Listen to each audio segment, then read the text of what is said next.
Ahora que tengo el privilegio de relatar estas memorias, pondero desde otro plano que la mayoría de mis acciones se tradujeron en consolidar entidades que han contribuido a la formación del México moderno.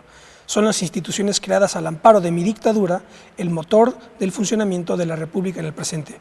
Esto es lo que aparece en la página 306 del libro de Alfredo Elías Calles, que lleva por título Yo fui Plutarco Elías Calles, la versión jamás contada.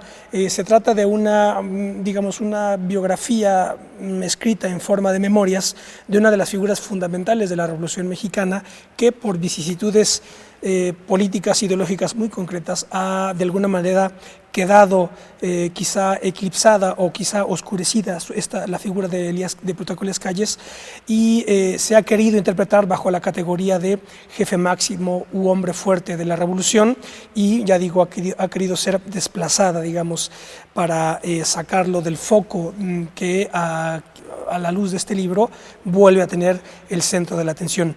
El día de hoy vamos a conversar con Alfredo Elías Calles sobre este libro y sobre la figura de Plutarco Elías Calles.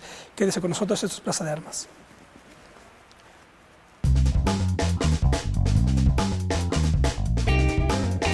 De Plutarco Elías Calles, Alfredo.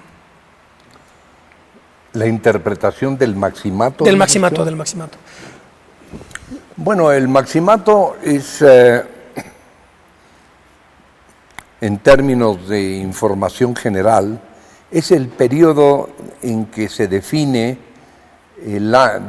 a partir de la muerte del señor general Obregón hasta el momento en que asume la presidencia de la República Lázaro Cárdenas en 1934. Esos 6 años.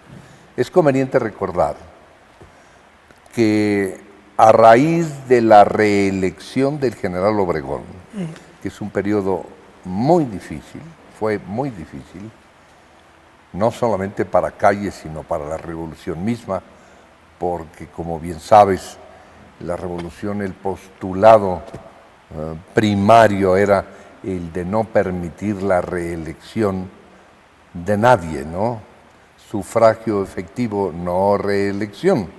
Cuando el general Obregón manifiesta su intención de reelegirse al término del régimen de Calles, pues entonces se empiezan a dar una serie de fenómenos difíciles que terminan en tragedia, porque entre estos muere el general Obregón asesinado, como todos sabemos, en 1924, a unos meses de que Calles terminara su mandato constitucional, y esto sucedería precisamente en diciembre de 1924. Sin embargo, Obregón fue asesinado un 17 de julio de ese mismo año.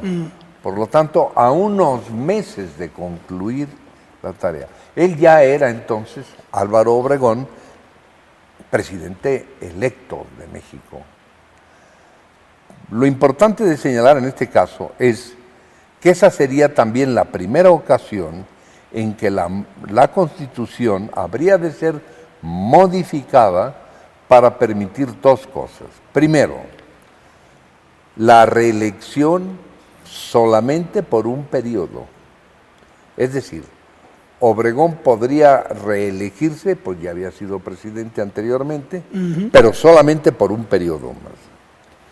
Segundo, el cuatrenio hasta entonces vigente terminaba con Calles a final de 1924,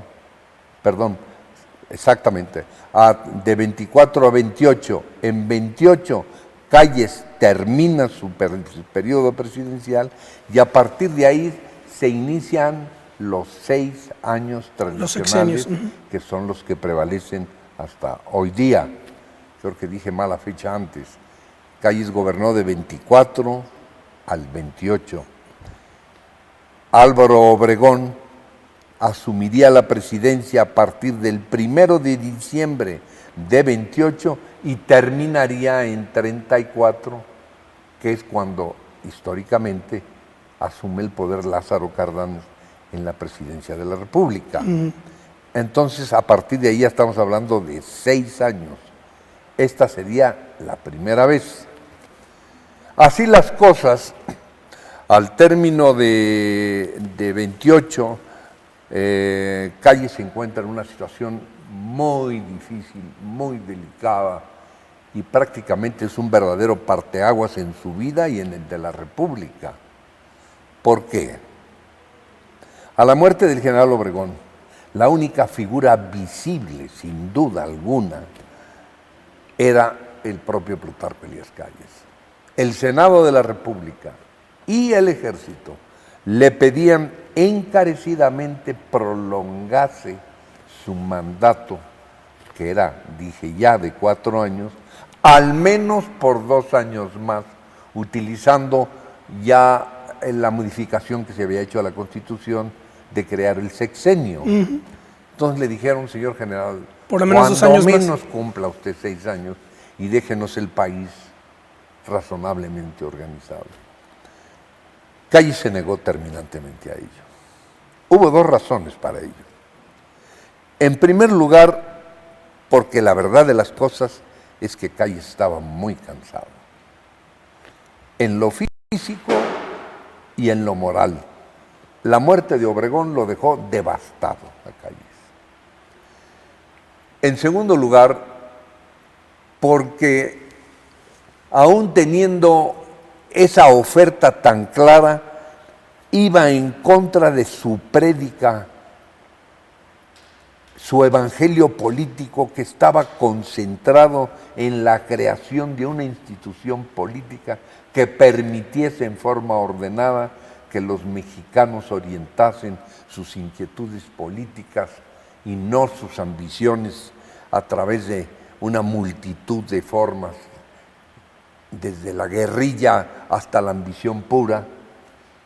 Calles tiene decidido para entonces la creación de un instituto político que regularía precisamente los mandatos a partir de ese momento. Si Calles hubiera querido perpetuar en el poder, como ha sido la acusación, por cierto, muy injusta, que le han hecho varios historiadores. precisamente a través de la categoría de maximato o de jefe máximo. Exacto. La lisonja política de los tiempos, pues, como dice Calles, lo digo yo en mi libro, Calles medita al respecto y dice, más que el jefe máximo, yo soy el jefe superviviente de la revolución. En ese momento todos están muertos, hay que entenderlo. Y Obregón había sido la última víctima de esa violencia. Calles es entonces no solamente la figura de autoridad más reconocida por la vida pública, por el Senado y por el Ejército, pero reconoce que no es posible que el país se siga manejando en esas condiciones. De ahí que la pasión y posiblemente la obra más grande de Calles de todas ha sido la visión de Estado que él concibe a partir de entonces. Cree la necesidad de tener una institución que le permita a los mexicanos escoger a sus dirigentes sin inclinarse por la personalidad o el poder individual de alguno de ellos. Precisamente en ese momento es cuando se aboca Calles a la creación de lo que sería el PRI moderno de hoy día, en ese entonces el Partido Nacional Revolucionario. Es interesante saber qué es lo que marca ese periodo y por qué se llamó el maximato. A la muerte del general Obregón, el Congreso, no Calles, designó presidente interino de la República A Portes Gil. a Portes Gil, que por cierto era un obregonista connotado. Calles no mete ni las manos en eso y deja que el Congreso designe a Portes Gil presidente de la República. En tanto organiza elecciones, y eso sucedía 2 años después. Estamos en el mes de marzo de 29, siendo presidente de la República Portesil, y Calles, precisamente en la primera convención de carácter político, donde le daba fundamento y sustento a la tesis de una organización política que eventualmente sería el partido político que todos conocemos, cuando se acercan a él y le informan que precisamente en ese momento acaba de estallar la última asonada o rebelión, dígase de paso, de Escobar, con algunos sonorenses que habían sido amigos del general Obregón, se levantan en armas, valga la expresión sencilla. Y en ese momento, fue el último enfrentamiento ya militar de la revolución, podría decirse quizá, ¿no? De ese calibre. De ese calibre, fue lo último.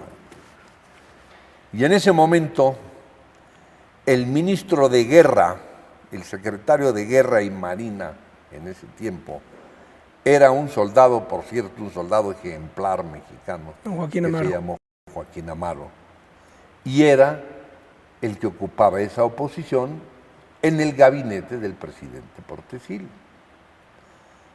Por una casualidad de estos infortunios que tiene el destino, el general Amaro está jugando polo en el Campo Marte de la Ciudad de México y un pelotazo le estalla en pleno rostro y le vacía el ojo al entonces secretario de Guerra y Marina. Cae exánime el general Amaro, pierde el ojo en un accidente muy delicado y automáticamente queda inhabilitado, no solamente en la función que estaba haciendo, sino para enfrentar a la asonada que se había dado exactamente ese mismo día. Y llama a Calles. El presidente Portesil, el primero de ellos, llama a Calles y le dice: ahora yo a usted, como presidente de la República, lo recluto como soldado, porque era soldado Calles, era general de división, aún retirado, y yo lo recluto para que se convierta usted en el ministro de Guerra que la patria necesita para enfrentar a los sucesos del presente. Calles tiene que ir al closet y sacar las botas de campaña que estaban bien guardadas y hacerle frente a la campaña escobarista, y en la que participan junto a él los divisionarios de la época, incluyendo a Lázaro Cárdenas. Le hacen frente a los escobaristas en una asonada que resultó cruenta, como todas, y además costosísima para el país en un momento dado en que las finanzas realmente, estamos hablando del 29, en la plena crisis, medio de la tragedia económica del mundo, los dineros de la patria estaban verdaderamente reducidos. Y este señor Escobar, que era un divisionario petulante y fatuo y qué sé yo, acompañado de los Topete y otros elementos conocidos, se van hacia el norte y afortunadamente el ejército, que aunque estaba en condiciones muy disminuidas, repito, porque no había recursos, se van atrás de ellos, no solamente los derrotan, pero estos señores en el camino van vaciando los bancos. Escobar y compañía en el camino van vaciando bancos y se llevan los dineros hacia el norte, hasta que finalmente quedan totalmente derrotados y se autoexilian. Primer incidente que marca las intervenciones de Calles en esos 6 años de los que estoy hablando. Termina entonces la actuación de Portesil y se organizan las primeras elecciones para presidente de la República, donde ya existe el Partido de la Revolución, vamos a llamar el antecesor del PRI, y se hacen las consultas internas del partido y Calles pierde, porque su candidato no era el ingeniero Ortiz Rubio, Era sino Aaron Sainz. Aaron Sainz.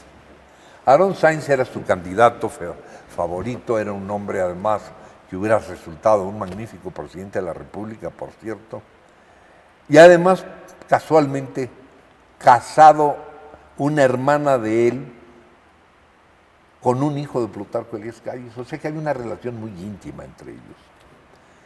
Aaron Sainz había sido también un connotado obregonista, un hombre probado. Sin embargo, la consulta del partido interna fue en favor de Ortiz Rubio y Calles la respetó. Él ya lo conocía, el ingeniero Ortiz Rubio, era un hombre muy decente, un caballero.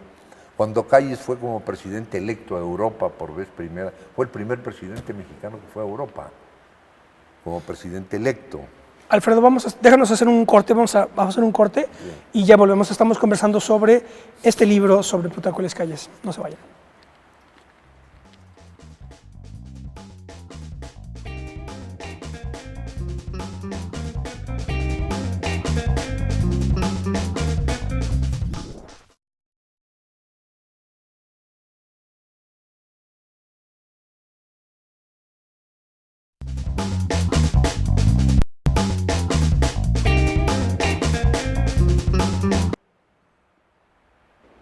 Ya estamos de vuelta, estamos conversando con Alfredo Elías Calles, autor de este libro, Yo fui Plutarco Elías Calles, la versión jamás contada.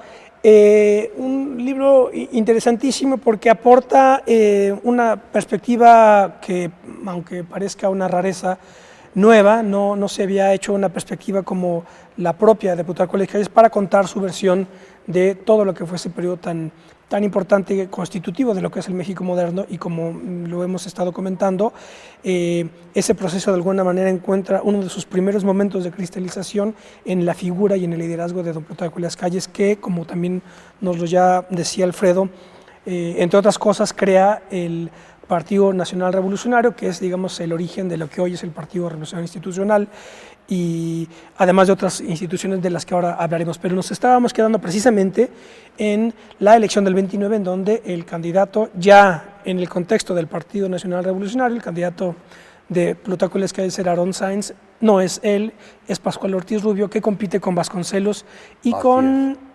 Vasconcelos. Fundamentalmente, sí.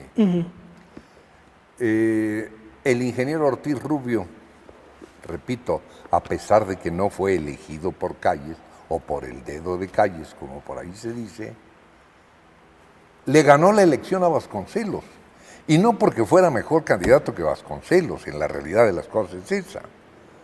Lo que sucede es que el ingeniero Ortiz Rubio tenía detrás al corporativo político ese que había sido creado por Calles, donde había una intención clara y una organización determinada para llevar a cabo una elección, y le ganó fácil, no poco, fácilmente la cosa de Vasconcelos estaba muy concentrada en la capital, basada en los valores culturales de la universidad, en fin, que son indiscutibles, pero en la nación entera. El partido, el PNR. El partido tenía la capacidad de haber llevado a la presidencia de la República al hombre que hubiera escogido, porque tenían la organización y la idea clara para lograr ese asunto. Bueno, pues entonces, de nueva cuenta, sucede lo que tiene que pasar. El señor ingeniero Pascual Ortiz Rubio es elegido presidente de la República, gana la elección. Calles comenta incluso que los dígitos con que ganó le parecieron exagerados. Pero que la había ganado, Eso sin duda. ¿No? Toma posesión el ingeniero, que repito, a favor de él, porque era un hombre impecable, limpio y intelectualmente bien dotado, y qué sé yo. Y además muy conservador. Se van a Palacio de Nacional después de la toma de protesta en el Estadio Nacional.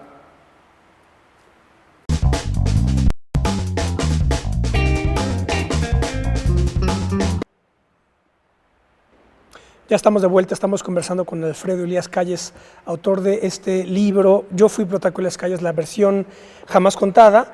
Un libro interesantísimo porque aporta una perspectiva que, aunque parezca una rareza nueva, no se había hecho una perspectiva como la propia de Plutarco Elías Calles para contar su versión de todo lo que fue ese periodo tan importante y constitutivo de lo que es el México moderno, y como lo hemos estado comentando, ese proceso de alguna manera encuentra uno de sus primeros momentos de cristalización en la figura y en el liderazgo de don Plutarco Elías Calles, que, como también nos lo ya decía Alfredo, entre otras cosas crea el Partido Nacional Revolucionario, que es, digamos, el origen de lo que hoy es el Partido Revolucionario Institucional, y además de otras instituciones de las que ahora hablaremos. Pero nos estábamos quedando precisamente en la elección del 29, en donde el candidato, ya en el contexto del Partido Nacional Revolucionario, el candidato de Plutarco Elías Calles era Aarón Sáenz, no es él, es Pascual Ortiz Rubio, que compite con Vasconcelos y con Vasconcelos. Fundamentalmente, sí. El ingeniero Ortiz Rubio, repito, a pesar de que no fue elegido por Calles o por el dedo de Calles, como por ahí se dice, le ganó la elección a Vasconcelos. Y no porque fuera mejor candidato que Vasconcelos, en la realidad de las cosas es esa.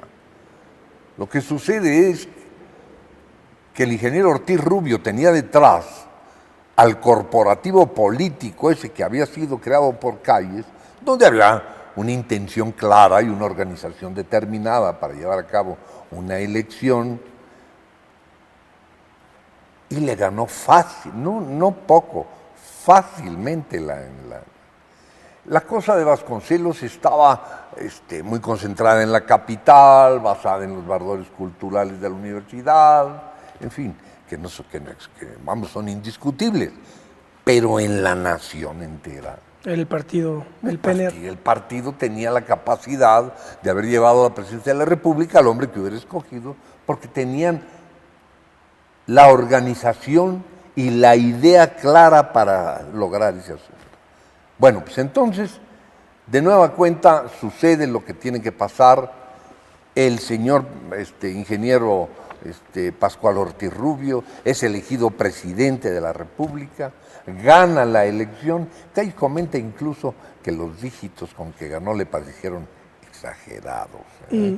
Pero que la había ganado, Eso sin duda. ¿no?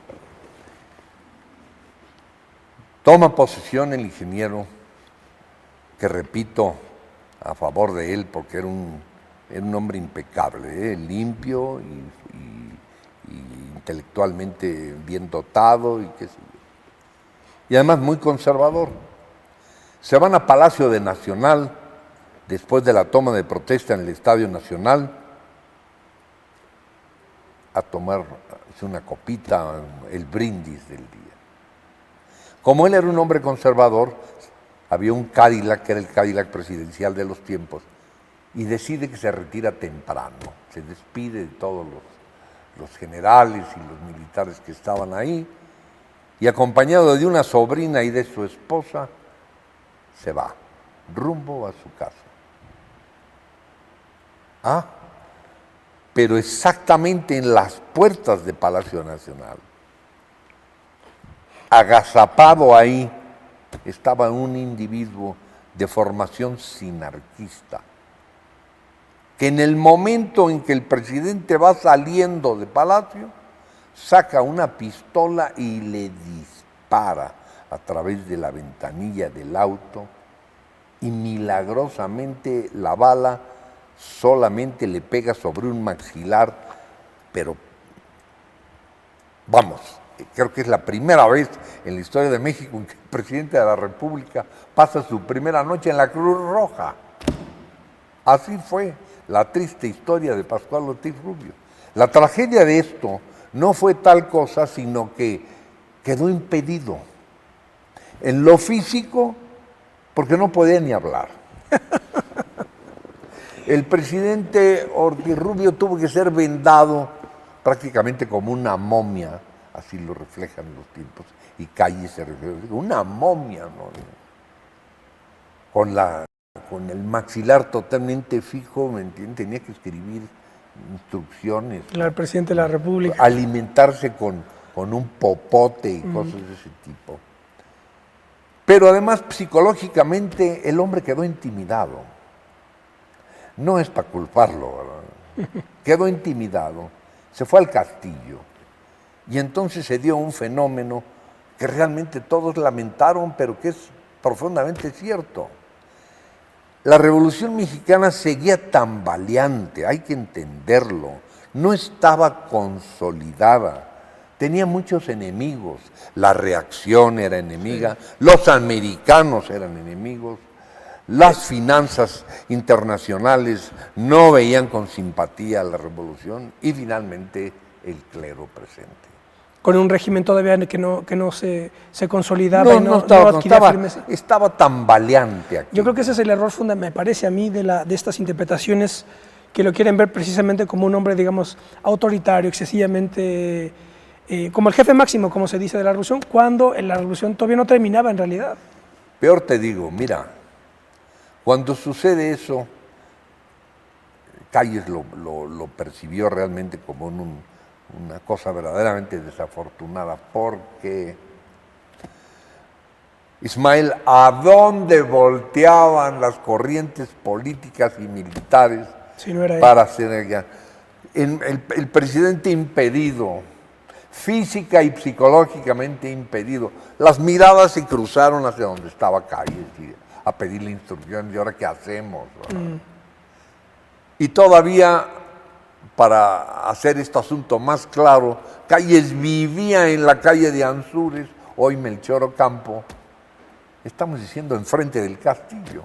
De ahí nació el famoso letrero aquel que decían, el presidente vive aquí, el que manda vive enfrente. Y era cierto. Calles no podía detener a la avalancha aquella que se les vino encima de gente que quería orientación, instrucción, claro, y qué sé yo. Se ausentó del país un poco Calles. Fue a Europa. Calles tuvo muchos problemas de carácter de salud, que lo hacían mucho buscar la posibilidad de hacerse atender por instituciones que eran especialistas en tales cosas. Y fue a Europa aprovechando eso, y era un hombre muy estudioso. Cuando regresa, encuentra al pobre del ingeniero Ortiz Rubio perdido, sin saber qué hacer, intimidado, no quería salir del castillo, escuchaba las opiniones de demasiada gente, la de sus propios familiares. Calles vio muy mal el asunto. Intervenía, iba y se sentaba con ellos a hablar, pero era evidente que lo de Ortiz Rubio había sido un error de las circunstancias. ¿Y qué pasa? Dimitió. Pero no porque Calles le pidiera que dimitió porque el hombre se encontró verdaderamente en una situación en donde no había nada que hacer. Él era el presidente, pero no le obedecía. Quizá también es el primer presidente que ha dimitido, por lo menos. Además, en el 32 dimite y otra vez nos encontramos dentro de esos 6 años de ese periodo de maximato ante la necesidad de otro interino. Que fue Abelardo Rodríguez. Abelardo Rodríguez, para beneficio del país, se trataba de un general joven, sin muchos antecedentes de carácter político ni compromisos, era baja californiano, respetaba mucho a Calles, pero tenían una sana relación, vamos.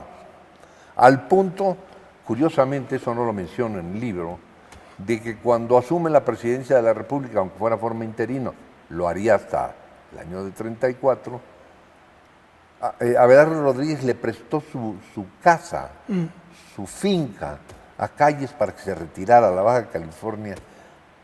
Con objeto, Calles lo buscaba aislamiento para que no lo estuvieran, y darle posibilidad a Abelardo Rodríguez de manejar el país en la mejor forma posible, ¿no?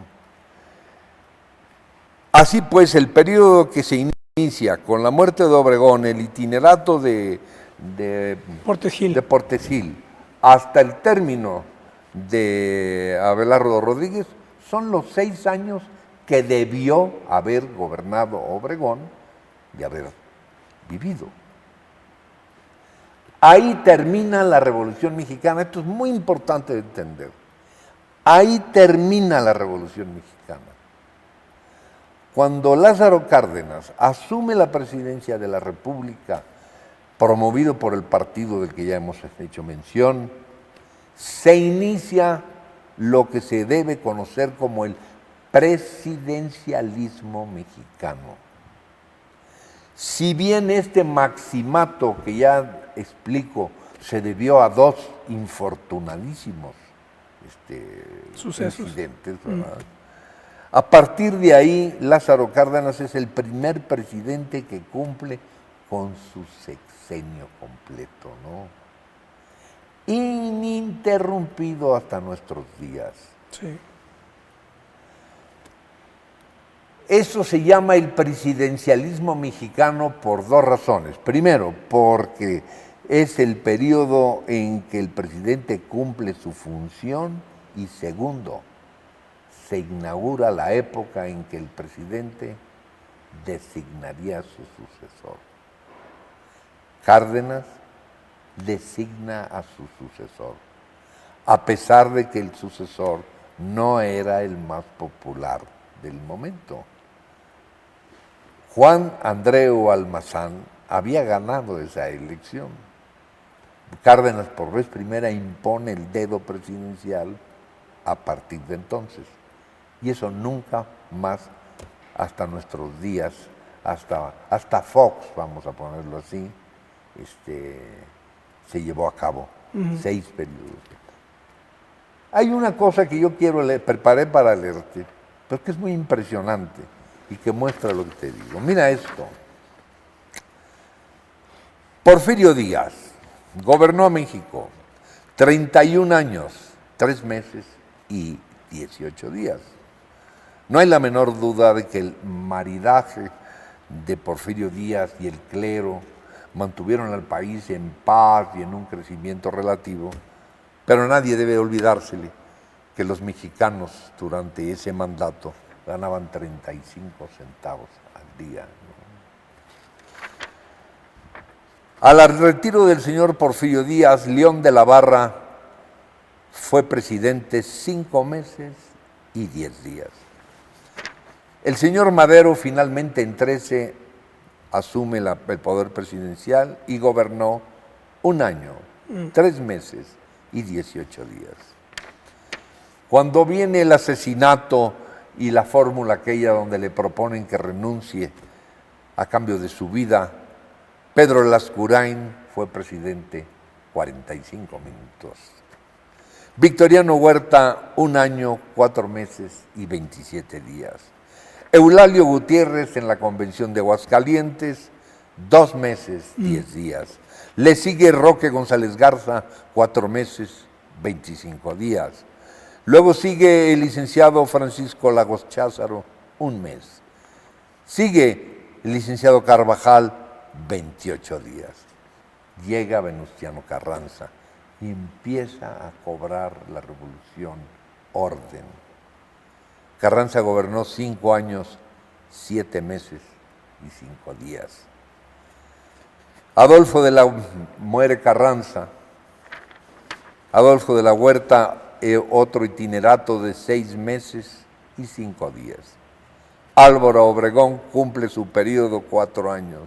Plutarco Elías Calles cumple su periodo 4 años. Viene el maximato del que hemos hablado, Portes Gil, Ortiz Rubio, Abelardo Rodríguez, a completar los primeros 6 años en que debió haber gobernado. Si ves esta lista, te das cuenta, tienen que entender los mexicanos, el grave caos del que fue objeto nuestro país. Era vital darle sentido vertical. La Revolución Mexicana estaba amenazada por muchos intereses que nos eran ajenos a los mexicanos. La banca internacional, el clero eclesiástico, no la fe católica, el clero, sus intereses, sus propiedades, la negativa de pagar impuestos. y el petróleo. Esos eran los enemigos de México. México tenía la grave necesidad de institucionalizarse. Así que ese hombre del que estamos hablando particularmente hoy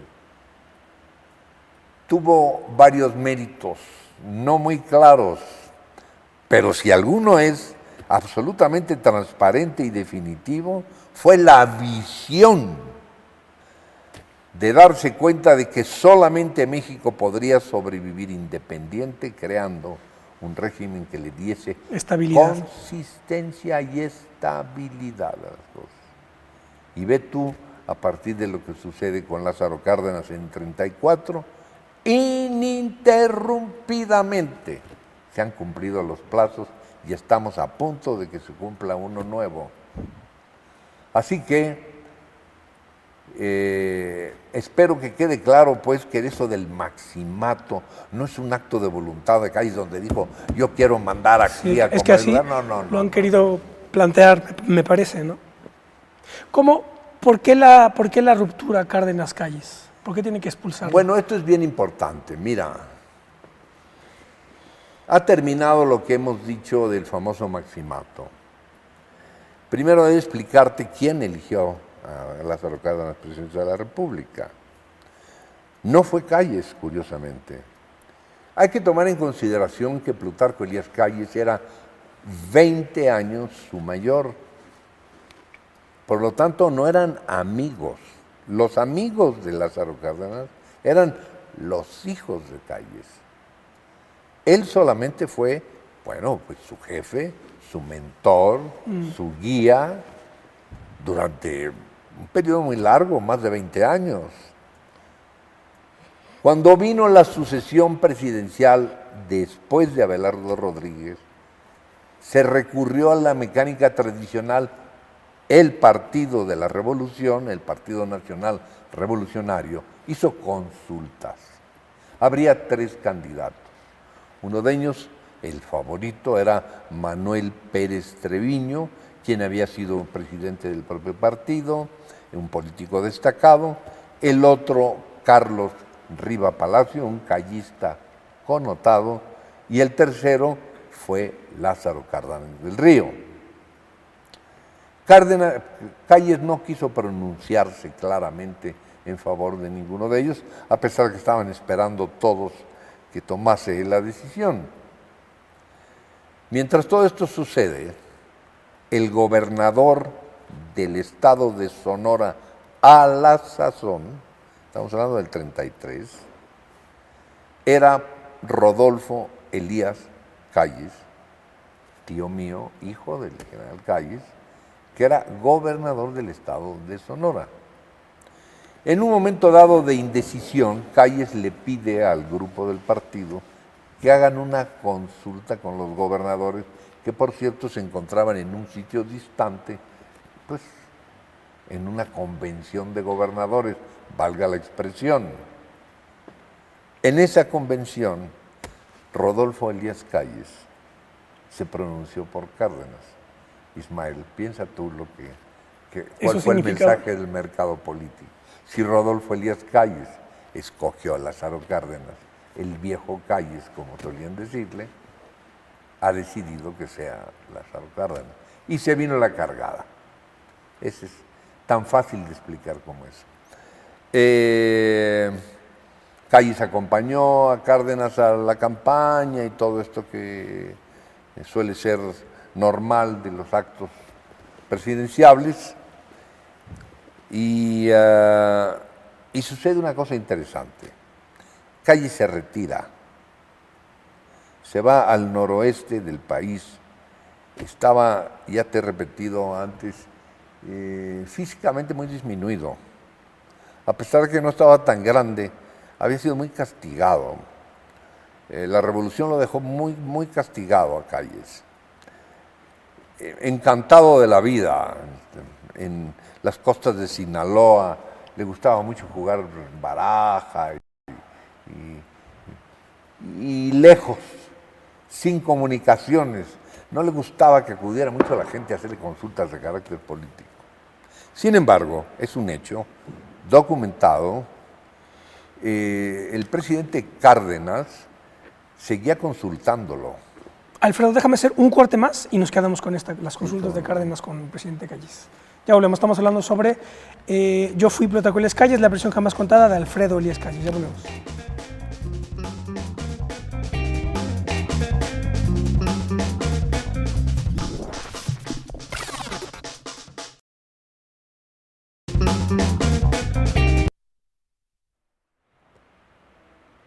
Ya estamos de vuelta, estamos conversando con Alfredo Elías Calles sobre su libro Yo fui Plutarco Elías Calles, la versión jamás contada.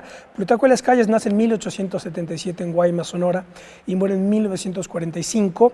En este libro se narra a través de, con el formato de memorias, su trayectoria política, evidentemente que su trayectoria vital. Plutarco Elías Calles fue presidente de la República del 24 al 28. Como nos cuenta Alfredo, él fue el que le da algún cauce institucional tanto al país por cuanto a las instituciones de la República, pero sobre todo yo creo que lo que hay que destacar es que da cauce político a la propia dialéctica política, que, como también nos lo señala Alfredo, pues al día de hoy se mantiene. La estabilidad, digamos, electoral es en algún sentido obra de la visión que tuvo de don Plutarco Elías Calles. Y estábamos comentando que luego de ese periodo que suele considerarse como maximato, que es cuando muere Álvaro Obregón en el 28 hasta el 34, que hay 3 interinatos y después es elegido Lázaro Cárdenas. Después de ese periodo hay una ruptura entre Cárdenas y Calles y ahí nos quedamos, porque la historiografía lo que muestra es que pues Cárdenas en algún sentido traiciona a quien fue su mentor político en la revolución, y otras interpretaciones pues es que a una figura de la talla de Calles pues había alguna manera que romper con él, ¿no? En esto estábamos comentando Así es. Cómo dar el detalle de eso. Te explicaba yo entonces, ya Lázaro Cárdenas es presidente de la República, Rodolfo Elías Calles, que resultó decisivo en la elección de él, además es premiado, vamos a llamarle así, por el propio Lázaro Cárdenas y lo designa su ministro de Comunicaciones. O sea que Rodolfo Elías Calles es miembro del gabinete de Lázaro Cárdenas. El general Cárdenas solía enviarle hasta donde se encontraba Calles, ya te dije, muy lejos, en las playas de Sinaloa, en la costa de Sinaloa, a sus ministros de cuando en cuando para hacerle consultas. Tenemos que entender una cosa. No era porque él tuviese un afán exagerado de poder o tal, sino que tenía mucha experiencia, Calles. De todos ellos, pues no solamente por edad, ¿no? Había sido gobernador de Sonora, vivido el periodo más álgido de la Revolución, tenía una gran experiencia y además una gran visión de Estado, desde luego. Entonces, Narciso Bassols, que era uno de los ministros, fue 2 o 3 veces por cuenta del presidente a consultarle a Calles materia de la plata, que si nos convenía conservar la plata, que si no, y Calles daba opiniones, tal. Pero finalmente hubo un suceso que marcó todo esto. ¿Qué pasa? México en el año de 35 sufrió, una oleada de huelgas que verdaderamente tenían temblando al país. Estoy hablando de 600 huelgas, no 4 o 5. De pronto el país estaba en huelga, para que entiendas.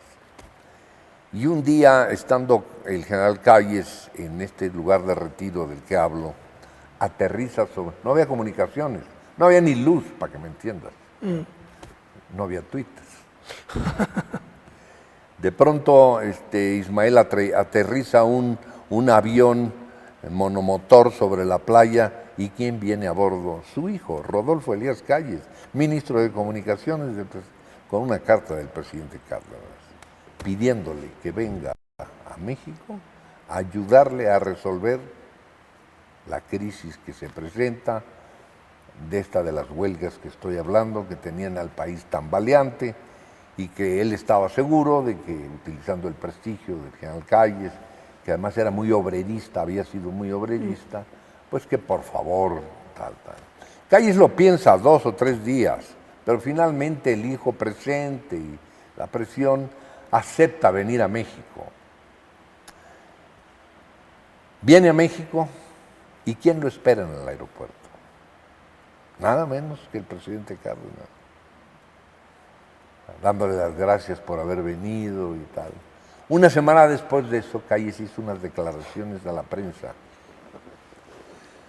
donde no dice nada que tú puedas interpretar como contrario al presidente Cárdenas, al revés. Le pide a los obreros que recapaciten, que el presidente ha demostrado ser un presidente obrerista y qué sé yo. Ahí el libro menciona las declaraciones completas del asunto. Y oh, sorpresa, 72 horas después, Cárdenas emite unas declaraciones contradictorias que a Calles lo hacen pensar que algo ha sucedido. Yo a ese periodo en el libro le llamo la celada, para traerlo aquí y hacerlo caer en la trampa. A partir de ahí, lamentablemente, se dan muchos incidentes, Ismael, que terminan tristemente en el 35, cuando el presidente Cárdenas indulta a la madre Conchita, que había estado implicada en el asesinato de Obregón, y eso a Calles le pareció un insulto verdaderamente intolerable, y entonces vino por vez segunda a México a defender, comillas, al régimen callista y qué sé yo. Le pareció intolerable que se insinuara que él había tenido convivencia con los asesinatos los asesinos de Obregón, con el clero mismo, ¿no? Y a partir de ahí fue uno tras otro, se dieron actos verdaderamente pues muy lamentables, ¿no? Desaforar senadores de la República porque habían ido a recibir a Calles al aeropuerto, desaparición de 4 estados soberanos del país porque los gobernadores eran amigos de Calles. Eso no se ha repetido hasta el día de hoy, ¿eh? Y 2, cuando se decreta la expulsión del país de Cárdenas, por parte de Cárdenas al general Calles, le imponen la ley del hielo. No lo dejaron hablar más nunca. Se le prohibió a la prensa publicar palabra alguna. Por eso digo yo con humor, si esto hubiera sucedido en tiempos de Twitter, no sucede jamás, ¿eh? Claro. Yo quiero pensar que fueron los tiempos, la sombra de general Calles era enorme, eso sí, ¿no? La personalidad de Calles en la nación era, pues posiblemente ellos sintieron que era una sombra muy grande del árbol aquel tal, y yo creo que no hay la menor duda de que esos intentos de sovietizar a la República, que fue con sabor a enchilada nacional, como digo yo, fue el motivo de la ruptura real, porque Calles les dijo desde el principio, no sueñen con eso. Con los gringos al norte y la cruz tatuada sobre la conciencia de los mexicanos, el comunismo en México no marcha. Van ustedes a una aventura que francamente yo les aconsejo, abandonen ustedes eso. México necesita seguir por su camino, etcétera. Y eso estableció un marco de ruptura que lamentablemente separó a esos 2 grandes hombres, ¿no? Y hasta ahí las cosas. ¿Hasta cuándo estuvo fuera Cárdenas? Hasta el 41. En el 41, el hermano de Maximiliano Ávila Camacho, hermano del entonces presidente Manuel Ávila Camacho, fue a ver a Calles con un mensaje del presidente invitándolo a regresar a México, ¿no? Y así fue. Y estuvo 3 años más y muere. Así es, bueno, murió en octubre del 45, sí. Es el final de su vida ya. ¿Se volvió a dar un encuentro entre Cárdenas y Calles en algún...? Sí se dio en el 42, brevísimamente, hubo una reunión pública en la Plaza de la Constitución, donde el presidente Ávila Camacho, si tú recuerdas, a partir de entonces los presidentes mexicanos siempre han sido muy dados a hacer actos masivos, no populistas, para todos alrededor del presidente, apoyemos al presidente, ¿no? Se ha dado en muchas épocas, yo recuerdo eso siempre.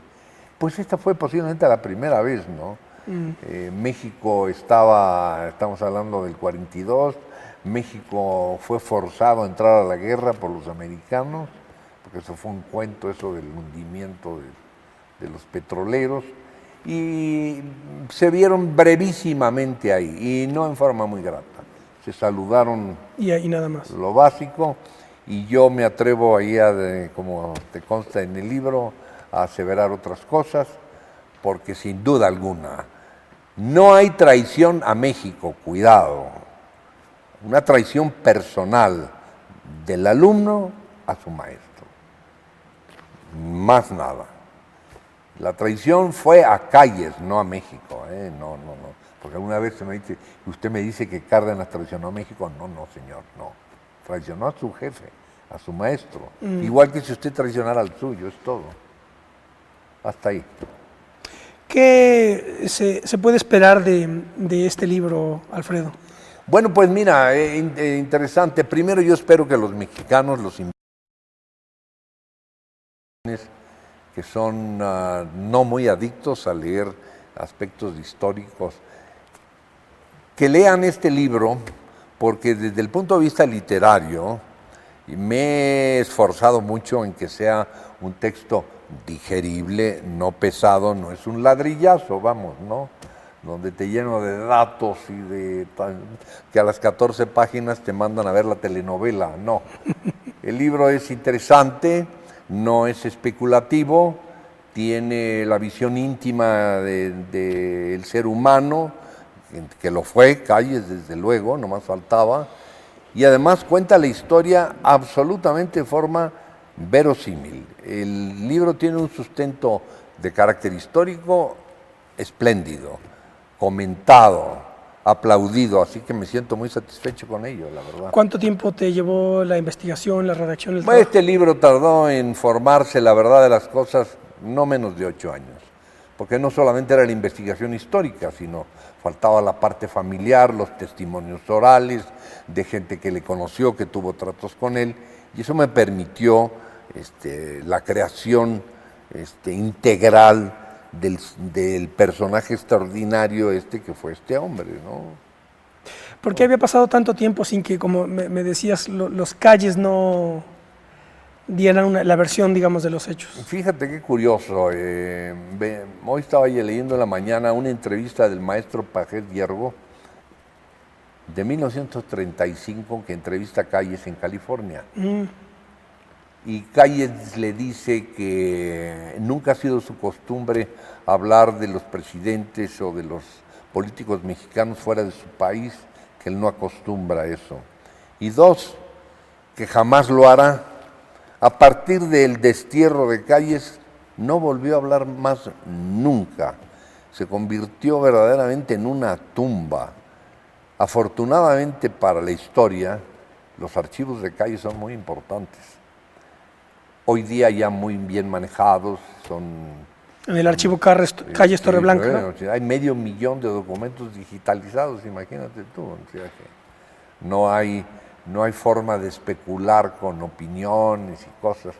Y han sido verdaderamente útiles en la reconstrucción de la historia del México contemporáneo. Así que por fortuna eso existe.